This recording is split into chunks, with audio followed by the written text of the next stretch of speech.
Bonjour, dans cette vidéo, je vais t'expliquer la formule de la double distributivité et t'en proposer une démonstration. Et puis on va faire aussi quelques exemples de manière à bien comprendre. Donc, la formule de la double distributivité est celle-ci. On a une première parenthèse qui contient par exemple a plus b et qui multiplie une deuxième parenthèse, par exemple c plus d, avec a, b, c et d qui sont des nombres relatifs, soit sous forme numérique, soit sous forme de lettres. Eh bien, lorsqu'on a ces deux parenthèses qui se multiplient, on obtient a fois c, ou en simplifié ac, plus ad, plus bc, plus bd. Donc en fait, c'est comme si on distribuait le a sur le c, et ensuite le a sur le d, et puis ensuite on distribue le b sur les deux termes de la deuxième parenthèse. On distribue le b sur le c, et ensuite le b sur le d. Alors, il est assez simple de démontrer cette nouvelle formule à l'aide de la simple distributivité qu'on a déjà apprise. Pour cela, je vais vous proposer de partir de l'expression n suivante. N égale a, parenthèse c plus d, plus b, parenthèse c plus d. Bien sûr, quand on a un nombre a devant une parenthèse, cela signifie que a multiplie la parenthèse. De même ici, par b, le signe multiplié n'est pas mis entre b et la parenthèse, mais il est sous-entendu. C'est b fois la parenthèse c plus d. Alors, si on analyse cette expression, on voit que c'est une somme, puisque l'opération principale est une somme, et on ajoute quoi? Eh bien, on ajoute ce terme-là et celui-ci, et ces deux termes, que je viens de désigner, sont sous forme d'un produit, puisque je vous ai rappelé que ici, entre le a et la parenthèse, il n'y a rien, mais ça sous-entend une multiplication. Et sur le deuxième terme, pareil, b multiplie la parenthèse c plus d.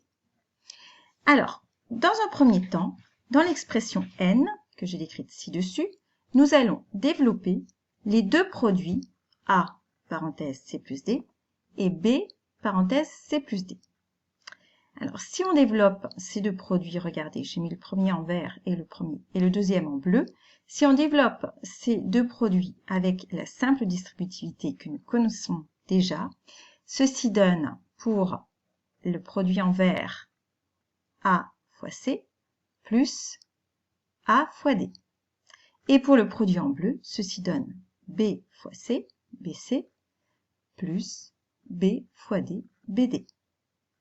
Donc on obtient ce résultat-là en développant les deux termes de cette somme. En deuxième partie, on va repartir de l'expression n que l'on avait au départ, et cette fois-ci, au lieu de développer les deux termes, on va essayer de factoriser l'expression n en remarquant qu'on a un facteur commun. Dans cette expression de départ, je peux remarquer que la parenthèse c plus d se retrouve dans les deux termes. Donc, c'est un facteur commun. Regardez ici, je l'ai identifié en rouge. Comme j'ai un facteur commun dans ces deux termes, je peux factoriser. Donc, le facteur commun, je le marque en premier, parenthèse c plus d, fois, et ici, je vais mettre une parenthèse de factorisation. Dans cette parenthèse de factorisation, je vais retrouver a plus b. Donc, ça me donne une forme factorisée, c plus d fois a plus b. Je peux simplifier cette expression en enlevant le signe multiplié et je peux mettre les deux parenthèses dans l'ordre que je veux. Donc ici, par exemple, j'ai remis la parenthèse a plus b au début et la parenthèse c plus d à la fin. Donc, du coup, si je relis les deux parties de ce travail, je trouve que n est égal à AC plus AD plus BC plus BD, mais en même temps, mon expression n est égale à A plus B fois C plus D. Eh bien, je mets ces deux choses ensemble et ainsi, je trouve que A plus B fois C plus D est égal à AC plus AD plus BC plus BD. Et bien voilà, j'ai bien démontré cette relation, cette égalité de la double distributivité. Alors, maintenant qu'on l'a démontré, on va la pratiquer sur des exemples pour bien comprendre. Premier exemple, j'ai cette expression x plus 3 fois 2x plus 5. Donc, je vais déjà distribuer le x sur les deux termes de la deuxième parenthèse. Donc, ça va me donner x fois 2x, que j'écris ici, plus x fois 5, que j'écris là. Et ensuite, je vais distribuer le 3 sur les deux termes de ma deuxième parenthèse. Donc, 3 fois 2x, que j'écris ici, plus 3 fois 5, que j'écris là. Je simplifie cette expression. X fois 2x me donne 2x au carré. X fois 5 me donne 5x. 3 fois 2x me donne 6x. 3 fois 5 me donne 15. À partir de cette expression obtenue, je peux réduire. Regardez, j'ai à deux endroits des x, donc je réduis, ce qui me donne au final 2x au carré plus 11x plus 15. Je fais un deuxième exemple en introduisant cette fois-ci un moins, puisque vous savez, quand on a des plus, généralement tout va bien, puis quand on a des moins, c'est un peu plus difficile. Donc tout d'abord, dans cet exemple, un seul moins dans la première parenthèse. 4 moins x fois 3x plus 6. Alors, je distribue dans un premier temps le 4 sur les deux termes de la deuxième parenthèse. Donc, ça me donne 4 fois 3x. 4 fois 3x. Ensuite, ça me donne 4 fois 6, donc plus 4 fois 6. Et puis ensuite, je vais distribuer le moins x sur la deuxième parenthèse. Donc, moins x fois 3x, ça me donne moins x fois 3x ici. Et ensuite, moins x fois 6, que j'écris ici. Je simplifie cette première expression. 4 fois 3x me donne 12x. 4 fois 6 me donne 24. Moins x fois 3x me donne moins 3x au carré. Moins par plus, ça fait moins, donc je retrouve le signe moins ici. Et enfin, moins x fois 6, que je peux écrire plus simplement, moins 6x. Là encore, moins par plus donne moins. Donc, je me retrouve avec 12x plus 24, moins 3x carré, moins 6x. Par convention, en mathématiques, on met toujours les x carrés d'abord, ensuite les x et ensuite les nombres tout seuls. Donc, mon moins 3x carré, je vais le mettre au début. Le voilà. Ensuite, au niveau des x, regardez, j'en ai à deux endroits. J'ai 12x ici, moins 6x ici. Donc, en tout, 12 moins 6, ça me fait 6x plus 6x. Et puis, les nombres tout seuls, plus 24, que je recopie ici. Ça me donne donc moins 3x carré plus 6x plus 24.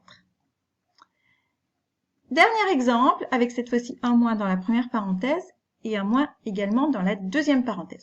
Donc attention, quand on a des moins, on pense bien à la règle des signes et on pense bien que le moins, en fait, ici dans la première parenthèse, moins 7, on peut considérer que c'est plus moins 7. Donc le moins, je le rattache au 7. Si je vais multiplier la deuxième parenthèse par 7, eh bien, je prends le moins avec. Donc, je vais en fait multiplier les termes de la deuxième parenthèse par moins 7. Allez, on commence. Je commence par multiplier les termes de la deuxième parenthèse par 5x. Il n'y a rien devant le 5, donc c'est sous-entendu plus 5x. Donc 5x fois 3x, que je marque ici. Puis ensuite 5x fois moins 8. 5x, il n'y a rien devant, donc c'est le coefficient qui est devant le x, c'est positif. Mais là, par contre, j'ai moins 8.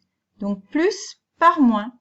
La règle des signes me dit que ça va faire moins, donc je marque moins 5x fois 8. Ensuite, je vais m'occuper de moins 7 et multiplier la deuxième parenthèse par ce moins 7. Donc, moins 7 fois 3x. Moins 7 fois 3x, je note ici. Et puis ensuite, moins 7 fois moins 8. Alors attention, règle des signes, moins par moins va donner plus. Donc je marque directement le plus. 7 fois 8. Je réduis, 5x fois 3x, ça me fait 15x au carré. Moins 5x fois 8, ça me fait moins 40x.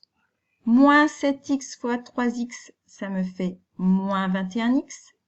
Et plus 7 fois 8, ça me fait plus 56. Je me retrouve avec cette expression, il faut encore que je réduise les x. Donc 15x au carré, ça ne change pas. Moins 40x moins 21x, ça me fait moins 61x. Et le plus 56 que je recopie. J'obtiens donc 15x carré moins 61x plus 56. Donc pensez bien, quand vous avez des signes moins, à faire la règle des signes directement en considérant que le moins appartient au nombre qui suit. Parce qu'on se rappelle que faire une soustraction dans le monde des nombres relatifs, ça revient à ajouter un nombre négatif ou à ajouter en tout cas l'opposé du nombre qu'on veut soustraire. Voilà, et bien maintenant, à vous de jouer.